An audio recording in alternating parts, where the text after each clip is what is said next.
जोहार दोस्तों। Welcome to GC expert academy. मैं हूं राहुल सर। और आज हम लोग देखेंगे प्राचीन काल में झारखंड का पार्ट टू। तो हमने जो ये बैच स्टार्ट किया है, ये specially Jharkhand excise constable exam के लिए। जैसे कि आप लोग यहाँ पे देख सकते हो, ये किसके लिए स्पेशली मेरा ये जो बैच है वो झारखंड एक्साइज कांस्टेबल एग्जाम के लिए मैंने ये बैच स्टार्ट किया है।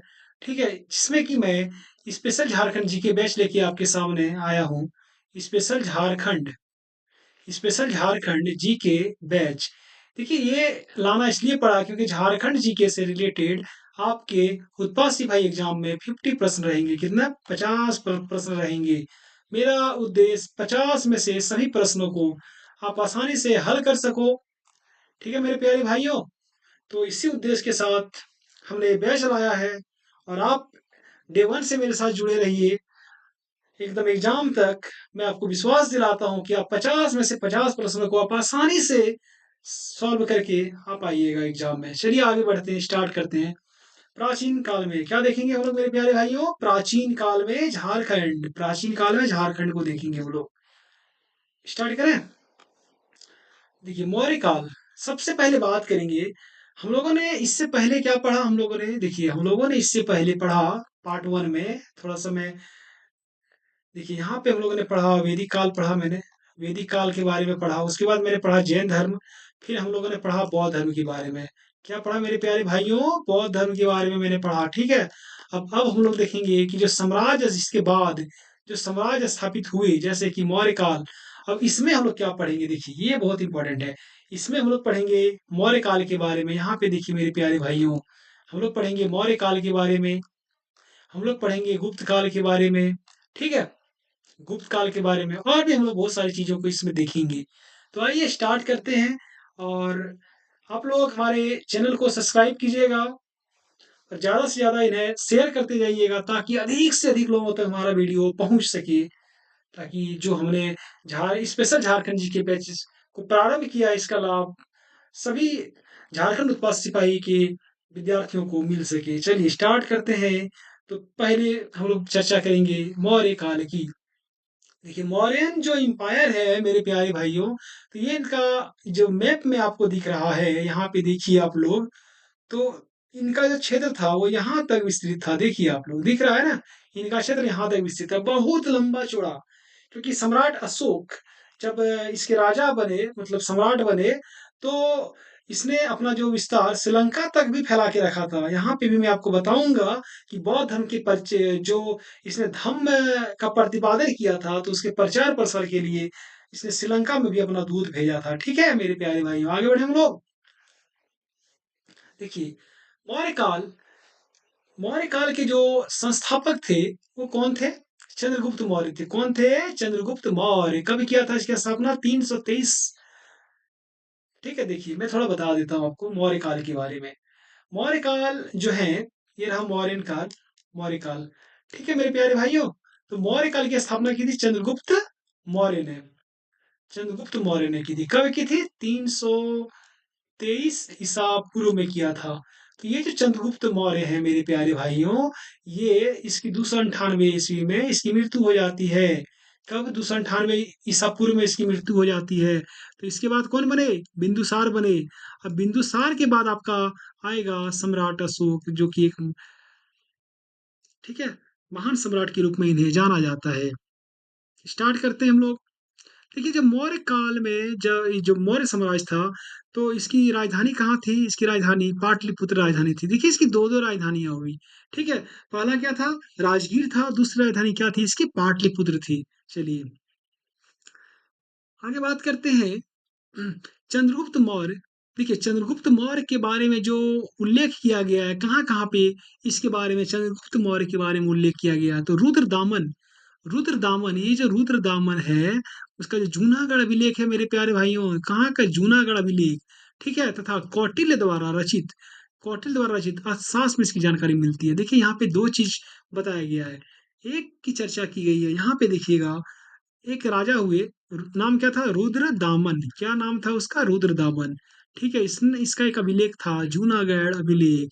ठीक है, कौन सा अभिलेख है? जूनागढ़ अभिलेख। ठीक है मेरे प्यारे भाइयों, तो इसमें किसकी चर्चा है? चंद्रगुप्त मौर्य की चर्चा है। हम सीएम लिख रहे हैं, सी से चंद्रगुप्त, एम से मौर्य। ठीक है, उसके बाद चंद्रगुप्त मौर्य की चर्चा और भी कहाँ की गई है? तो कौटिल्य थे। आप लोग कौटिल्य के नाम से सब कोई परिचित होंगे।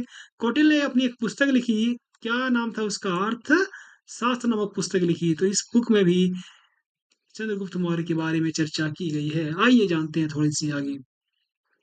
देखिए, अर्थशास्त्र जो है, ये जो अर्थशास्त्र आपको दिख रहा है, ये किसने लिखा है? कौटिल्य, कौटिल्य ने लिखा है। तो कौटिल्य या चाणक्य द्वारा, ठीक है, जो भी बोलो उसको, कौटिल्य बोलिए या चाणक्य बोलिए, तो उसके द्वारा रचित जो संस्कृत का एक ग्रंथ है, ये जो अर्थशास्त्र है, वो क्या है? संस्कृत का एक ग्रंथ है।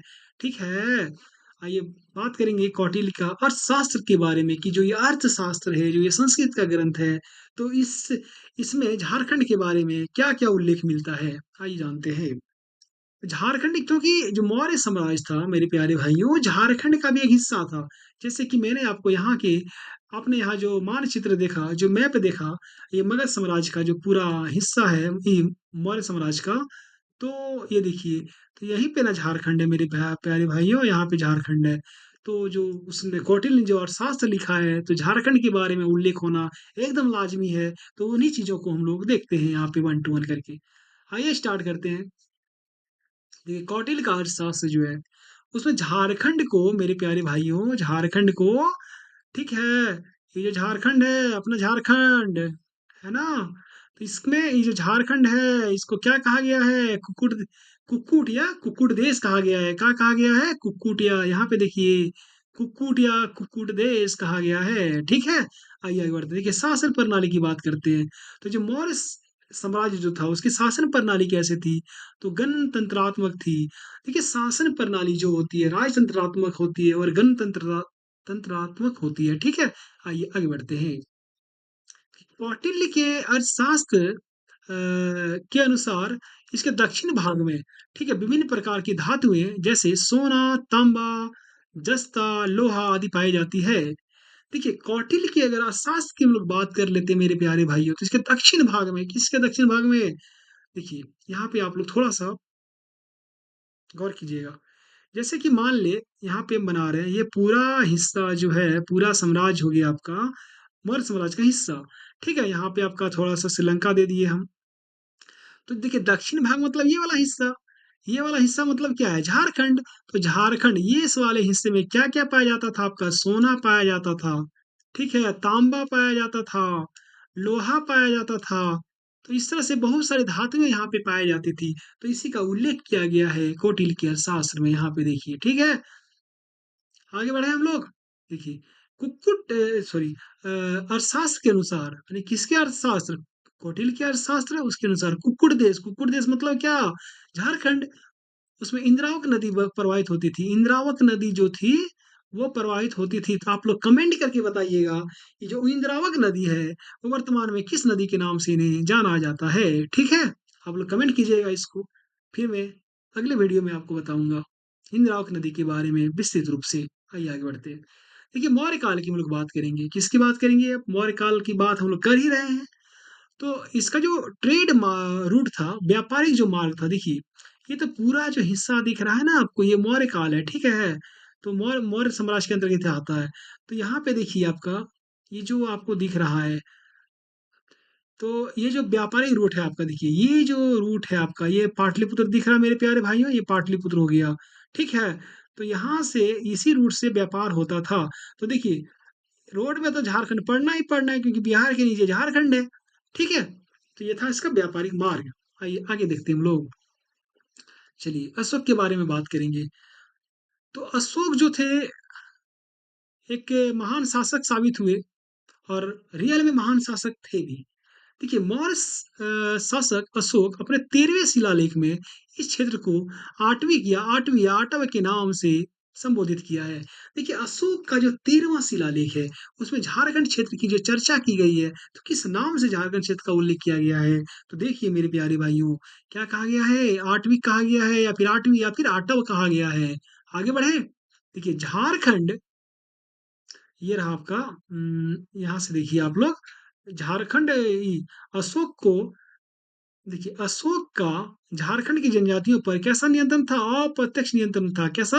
देखिए नियंत्रण कंट्रोल जो होता है, यहाँ पे देखिएगा, ये रहा आपका कंट्रोल, CONTROL, कंट्रोल। कंट्रोल जो होता है, एक होता है डायरेक्ट और एक होता है इनडायरेक्ट। ठीक है मेरे प्यारे भाइयों, इनडायरेक्ट। तो जो डायरेक्ट जो कंट्रोल होता है, सीधा सीधा यहाँ पे अशोक शासन करेगा। अशोक का कोई फैसला होगा, निर्णय होगा तो यहाँ पे भी लागू होगा। और इनडायरेक्ट क्या होगा कि कभी कभार जब काम पड़ा तो इस एरिया में आए, अपना एक्टिविटी जो भी रहा उसको यहाँ पे काम करने के बाद, काम हो जाने के बाद ये लोग चले जाते हैं। ठीक है, तो ये हो गया इनडायरेक्ट यानी अप्रत्यक्ष नियंत्रण था। आइए आगे बात करते हैं। देखिए कलिंग शिलालेख संख्या 2, हम लोग किसकी बात करेंगे? कलिंग शिलालेख संख्या 2। कलिंग कहाँ पे है? ये जो कलिंग दिख रहा है मेरे प्यारे भाइयों, ये उड़ीसा में है कलिंग। ठीक है, जैसे इंडिया का मैप बनाएंगे हम लोग, मान ले, तो ये जो उड़ीसा दिख रहा है यहीं पे है आपका कलिंग। ठीक है, तो इसी कलिंग शिलालेख जो है, यहाँ पे एक शिलालेख मिला है। शिलालेख नंबर कितना है? 2। तो इसमें क्या है कि 8वीं के जनजातियों को मेरे धर्म का आचरण करना चाहिए। इसमें लिखा है, जो शिलालेख मिला है यहाँ पे मैं आपको दिखाऊंगा। यहाँ पे लिखा है इस शिलालेख में, क्या लिखा है कि 8वीं के जनजातियों को, 8वीं मतलब क्या? देखिए ये जो 8वीं है, 8वीं मतलब क्या हो गया? झारखंड, इसी नाम से जाना जाता था, मैं यहीं पर बताया। तो यहाँ के जो जनजाति थे उसको मेरे धम्म का, देखिए धम्म जो है, धम्म जो है मेरे प्यारे भाइयों, धम्म का प्रतिपादन अशोक ने किया था। ठीक है, मैं आपको आगे धम्म पे एक वीडियो बना दूंगा। बहुत ही लंबा टॉपिक है धम्म का और बहुत ही इंटरेस्टिंग टॉपिक है। ठीक है, मैं बहुत जल्द धम्म पे एक वीडियो बना दूंगा, शॉर्ट्स वीडियो, ताकि आप लोग धम्म को आसानी से समझ सकें। चलिए, तो उसमें कहा गया था कि 8वीं के जनजाति को मेरे धर्म का आचरण करना चाहिए। हम लोग आगे बढ़ते हैं, अशोक के बारे में और भी चर्चा करेंगे कि अशोक ने रक्षित के नेतृत्व में, देखिए बहुत इंपॉर्टेंट क्वेश्चन है, रक्षित, उसके नेतृत्व में धर्म प्रचारकों का एक दल भेजा था। कहाँ पे? 8वीं के जनजातियों की मध्य भेजा। यहाँ पे बार बार चर्चा आ रही है। 8वीं, 8वीं मतलब क्या? अपना झारखंड मेरे प्यारे भाइयों, अपना झारखंड।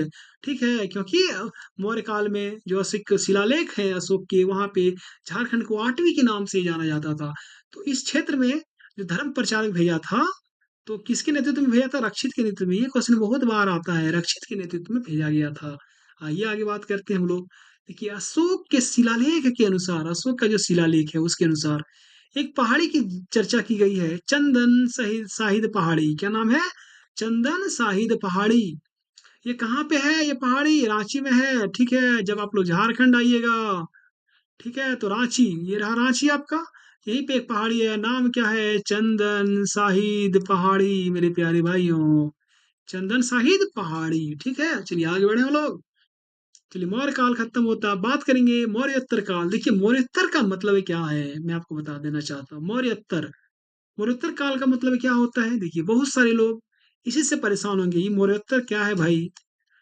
देखिए मौर्योत्तर जो होता है, तो ये मौर्य के बाद, किसके बाद? मौर्य के बाद के का जो टाइम पीरियड होता है, वो हो गया आपका मौर्योत्तर का, मौर्योत्तर काल।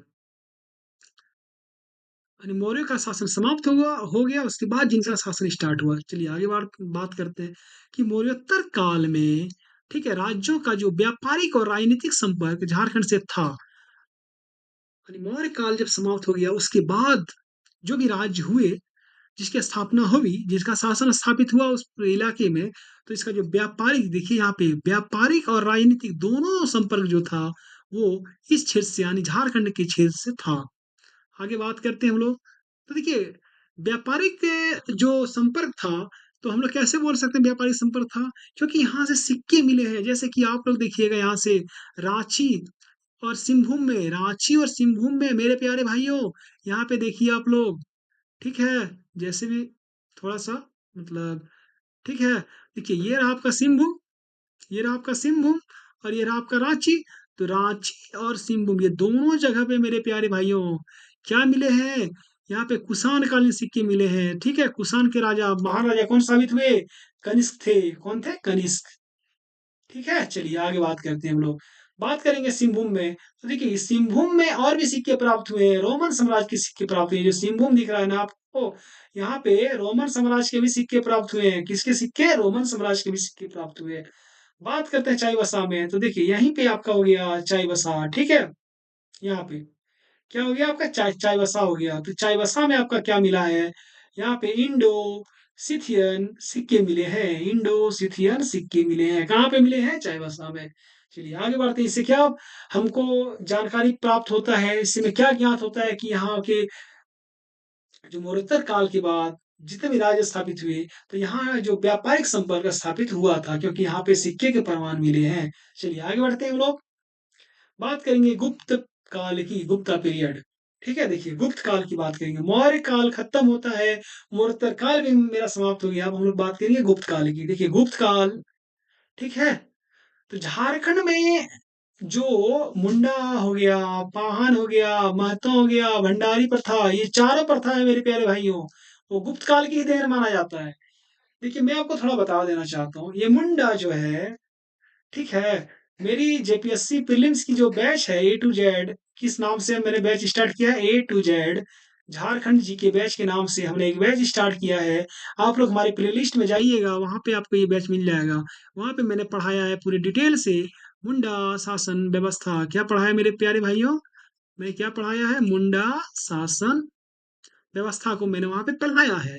ठीक है, तो मैं आपको थोड़ा सा बता देना चाहता हूँ कि ये जो मुंडा वगैरह आप लोग देखते हैं, देखिए ये जो मुंडा है, ये मुंडा क्या है?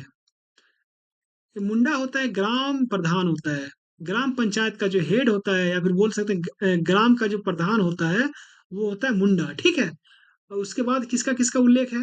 पाहन का भी उल्लेख है, महतो का भी उल्लेख है, भंडारी का भी उल्लेख है। देखिए पाहन क्या होता है? पाहन हर एक जनजातियों में लगभग लगभग पाया जाता है। तो पाहन जो होता है वो धार्मिक प्रधान होता है। पाहन क्या हो गया? धार्मिक प्रधान हो गया। ठीक है, बात करेंगे भंडारी का। तो भंडारी जो होता है मेरे प्यारे भाइयों, भंडारी क्या किसका काम करता है? भंडारी मैसेंजर का काम करता है। ठीक है, संदेश वाहक का काम करता है। और किसकी चर्चा है? तो महतो की चर्चा की गई है। तो देखिए महतो जो है, महतो भी, महतो जो होता है वो भी ग्राम प्रधान होता है। देखिए अलग अलग जब जनजातियों की शासन व्यवस्था को पढ़िएगा, तो वहाँ पे जो ग्राम प्रधान होते हैं वो अलग अलग होते हैं। ठीक है, जब मुंडा शासन व्यवस्था पढ़िएगा, ग्राम प्रधान मुंडा। जब आप पढ़ा पंचायत शासन व्यवस्था पढ़िएगा, वहाँ पे ग्राम प्रधान आपका महतो हो जाएगा। तो इसी तरह से होता है। चलिए आगे बढ़ेंगे हम लोग। ठीक है, तो ये गुप्त काल में जो ये चार जो प्रथाएं होती है, ये इसी की देन है। ठीक है, झारखंड में। आगे बढ़ते हैं, समुद्रगुप्त के बारे में बात करेंगे। देखिए समुद्रगुप्त, समुद्रगुप्त जो है, इसके इस जो अभिलेख है, कौन सा अभिलेख है? प्रयाग प्रशस्ति या इलाहाबाद इलाहाबाद प्रशस्ति अभिलेख। ठीक है, याद रखिएगा, प्रयाग प्रशस्ति या इलाहाबाद प्रशस्ति अभिलेख है। इसमें झारखंड को मुरुंडी के नाम से जाना गया है मेरे प्यारे भाइयों, मुरुंडी के नाम से। किसके नाम से जाना गया है? मुरुंड। याद रखिएगा, मुरुंड के नाम से जाना गया है। चलिए आगे बात करते हैं हम लोग। देखिए चंद्रगुप्त द्वितीय विक्रमादित्य, इसका नाम ही था चंद्रगुप्त द्वितीय विक्रमादित्य। यहाँ पे देख सकते हैं आप लोग, दिख रहा है आपको? चंद्रगुप्त द्वितीय विक्रमादित्य। तो इन्हीं के टाइम पीरियड में चीनी यात्री थे फाहियान। कौन थे? फाहियान। ठीक है, ये झारखंड मतलब आए थे। तो इन्होंने झारखंड को क्या कह के संबोधित किया? कुकुट लाड। क्या कह के संबोधित किया मेरे प्यारे भाइयों? कुकुट लाड कह के संबोधित किया। ठीक है, चलिए आगे बढ़े हम लोग। देखिए अब गुप्तकालीन अवशेष जो प्राप्त हुए हैं झारखंड से, वो कहाँ कहाँ से प्राप्त हुए हम लोग उसको देखेंगे। देखिए यहाँ पे जो मेन मेन जो स्थल है, प्रमुख स्थल है, वो क्या क्या है? देखिए पहला हो गया आपका हजारीबाग से प्राप्त हुए हैं। ठीक है, हजारीबाग में भी दो तीन जगह है। रांची से भी कुछ कुछ प्राप्त हुए हैं। ठीक है, तो चलिए एक एक करके बात करते हैं। पहले बात करेंगे हजारीबाग की। तो हजारीबाग में एक पहाड़ है, नाम है उसका महोदी पहाड़। अरे क्या नाम है? महोदी पहाड़। तो वहां पे महोदी पहाड़ से पत्थरों को काट कर बनाए गए मंदिर के प्रमाण मिले हैं। ठीक है, पत्थरों को काट कर बनाया गया मंदिर के प्रमाण कहाँ से मिले? महोदी पहाड़ में। देखिए महोदी पहाड़ तो पहाड़ ही है। देखिए हजारीबाग ये आपको दिख रहा है ना यहाँ पे झारखंड का मैप में। ठीक है, चलिए आगे बात करते हैं। एक है सतगावा। सतगावा कहाँ पे है? ये भी हजारीबाग में है। यहाँ से भी मंदिर के, गुप्तकालीन मंदिर के प्रमाण मिले हैं, अवशेष मिले हैं। चलिए आगे बात करते हैं हम लोग। पिठोरिया, भाई पिठोरिया रांची में है।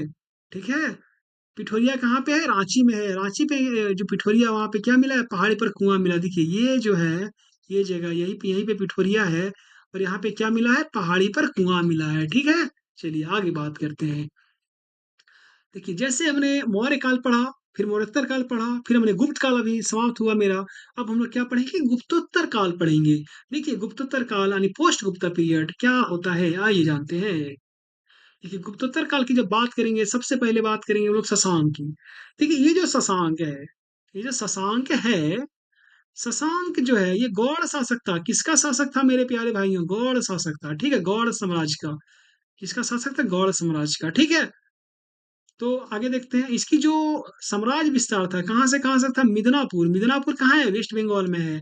वहां से लेकर सरगुजा क्षेत्र तक था। देखिए आपको, आप लोग यहाँ पे देख सकते हैं, ये जो सरगुजा है, जब मैं ये जो आपको इंपायर दिख रहा है, ये हर्षवर्धन का, मैं अभी आपको आगे बताऊंगा हर्षवर्धन, ठीक है।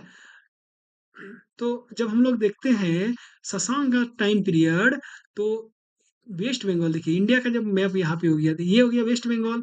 यहाँ पे हो गया आपका मिदनापुर। क्या हो गया? मिदनापुर। यहाँ से लेके छत्तीसगढ़ में सरगुजा का जो इलाका है, यहाँ तक इसका साम्राज्य विस्तृत था। इसकी जो राजधानी थी मेरे प्यारे भाइयों, कहाँ थी राजधानी इसकी? कर्णसुवन थी। किसकी राजधानी? शशांक की। ठीक है, राजधानी कहाँ पे थी? कर्णसुवन। कर्ण कर्णसुवन, ठीक है। उसके बाद देखिए संथाल परगना का, पहला तो हो गया आपका कर्णसुवन। उसके बाद देखिए संथाल परगना का जो बड़ा बाजार और दुलमी जो होता है, वो भी कहीं ना कहीं गौड़ साम्राज्य के अंतर्गत ही आते थे। संथाल परगना का जो बड़ा बाजार और दुलमी होता है, दोनों चीज, ठीक है। देखिए हम लोग बात करेंगे, ये जो दुलमी है, ये दुलमी क्यों फेमस है? देखिए यहाँ पे हम लोग देखेंगे, ये दुलमी दिख रहा है ना आपको? ये दुलमी, ये तेलकुप्पी और ये पकवीरा, ठीक है। ये तीन जगह, क्या क्या नाम है? दुलमी, तिलकुप्पी, पकवीरा। ये कहाँ पे है मेरे प्यारे भाइयों? ये धनबाद में है, ठीक है। ये शशांक से रिलेटेड है। यहाँ पे क्या किया है शशांक ने? शिव मंदिर की स्थापना की है। कौन मंदिर की? शिव मंदिर की स्थापना की है, ठीक है। चलिए आगे बात करते हैं। हम लोग आते हैं पश्चिमी सिंहभूम। पश्चिमी सिंहभूम में एक जगह है, नाम है उसका बेनू सागर। यहाँ पे भी शशांक ने शिव मंदिर निर्मित करवाया था। चलिए आगे बात करते हैं। देखिए शशांक ने क्या किया? शशांक जो है, शशांक की जो नीति थी, उन्हें देखकर लगता है कि ये हिंदू धर्म को मानने वाले शासक थे। तो इसने क्या किया कि यहाँ पे जो प्रचलित था बौद्ध धर्म, तो उसके प्रति इसने असहिष्णुता की नीति अपनाई। देखिए एग्जाम में पूछा जाता है असहिष्णुता, ठीक है, यानी इंटॉलरेंस, पॉलिसी ऑफ इंटॉलरेंस की नीति इसने अपनाई, असहिष्णुता की नीति। इसका उल्लेख किसने किया है? वेन सांग ने किया है। देखिए किसने किया है? वेन सांग ने इसका उल्लेख किया है, ठीक है। चलिए आगे बात करते हैं। अब बात करेंगे हर्षवर्धन की। मैंने यहाँ पे आपको हर्षवर्धन का जो साम्राज्य दिखाया, देखिए ये जो पूरा ग्रीन कलर में दिख रहा है मेरे प्यारे भाइयों, ये वाला, ये पूरा हर्षवर्धन का ही साम्राज्य है, ठीक है। हर्षवर्धन कहीं ना कहीं बहुत ही महान शासक हुए। आइए उन्हीं के बारे में चर्चा करते हैं। देखिए हर्षवर्धन जो है, इसके टाइम पीरियड में, ठीक है, का कांजा कांजागल या कांगजोल, ठीक है, का कुछ भाग शामिल था। ये दोनों जो दिख रहा है आपको, कांगजोल या कांजागल, ये कहाँ पे? झारखंड में है। कहाँ पे है? कांजागल या कांगजोल जो है झारखंड में है। झारखंड में भी कहाँ है? राजमहल में है। और राजमहल कहाँ है भाई? देखिए थोड़ा सा मैं आपको बता देना चाहता हूँ। देखिए ये रहा आपका झारखंड का मैप, ठीक है, हमने बना दिया झारखंड, ठीक है मेरे प्यारे भाइयों। देखिए ये हो गया आपका राजमहल का इलाका। साहिबगंज में जब जाइएगा, वहां पे आपको राजमहल मिलेगा, ठीक है। तो जो राजमहल है, इसी को कांगा जल या कांगजौल कहा जाता था, ठीक है। और यहीं पे, ये जो प्लेस है, यहीं पे हर्षवर्धन और वैन सांग की मुलाकात हुई थी। कहाँ पे? राजमहल में ही, ठीक है। उसको किस नाम से जाना जाता था? कांगजौल या कांगा जल। चलिए आगे बात करते हैं हम लोग। देखिए ये रहा हर्षवर्धन, आप लोग देख सकते हैं यहाँ पे, ये जो है ये हर्षवर्धन है, और यही है चीनी यात्री वैन सांग, ठीक है। तो एग्जाम में पूछा जाता है कि वैन सांग किसके समय में भारत आए थे? तो हर्षवर्धन, ठीक है। और फायान चंद्रगुप्त द्वितीय के टाइम पीरियड में। चलिए आगे बढ़ते हैं हम लोग। बात करेंगे पाल वंश की। अरे किसके बारे में? पाल वंश के बारे में देखेंगे। देखिए पाल वंश को झारखंड का अंध युग कहा जाता है। कौन सा युग? अंध युग कहा जाता है, ठीक है। चलिए आगे बात करते हैं। इस बहुत इंपॉर्टेंट ये प्रश्न है कि झारखंड का अंध युग किसके जो साम्राज्य में संबोधित किया जाता है, तो क्या हो जाएगा आपका पाल वंश हो जाएगा। अब देखिए पाल वंश से रिलेटेड दो जगह है, एक जगह इटखोरी चतरा में, ठीक है। इटखोरी के बारे में आप लोग ने तो पढ़ा। आप लोगों ने जैन धर्म के बाद जब हम पढ़ा रहे थे वहां पे आप लोगों ने देखा इटखोरी। जब मैंने बौद्ध धर्म पढ़ाया तो वहां पे भी हम लोगों ने इटखोरी की चर्चा किया। अब देखिए पाल वंश के टाइम पीरियड में भी इटखोरी की बात की जा रही है। कहाँ पे? चतरा में है। यहाँ पे महेंद्र पाल द्वितीय का शिलालेख मिला है। क्या मिला है? महेंद्र पाल जो द्वितीय थे पाल वंश के शासक, उनके शिलालेख मिले थे। ये शिलालेख इस टाइप से रहते थे। ये जो दिख रहा है मेरे प्यारे भाइयों, ये शिलालेख है, ठीक है। और ये जो दिख रहा है आपको, ये वाला, ये पाल इंपायर है, पाल वंश का जो साम्राज्य है, ये हो गया आपका पाल वंश का साम्राज्य, ठीक है मेरे प्यारे भाइयों। चलिए आगे बढ़े हम लोग, आगे बढ़ते हैं। तो यहीं पे समाप्त होता है प्राचीन काल में झारखंड का जो इतिहास था। आप लोग को अगर वीडियो अच्छी लगी हो तो आप लोग हमारे चैनल को ज़्यादा से ज़्यादा शेयर कीजिए, ताकि अधिक से अधिक लोगों तक हमारा वीडियो पहुंच सके। और जो भी भाई सब्सक्राइब अभी तक नहीं किए हमारे चैनल को, वे जल्द से जल्द सब्सक्राइब करें, ताकि हमारे आने वाली वीडियो आप तक सबसे पहले पहुंच सके। धन्यवाद।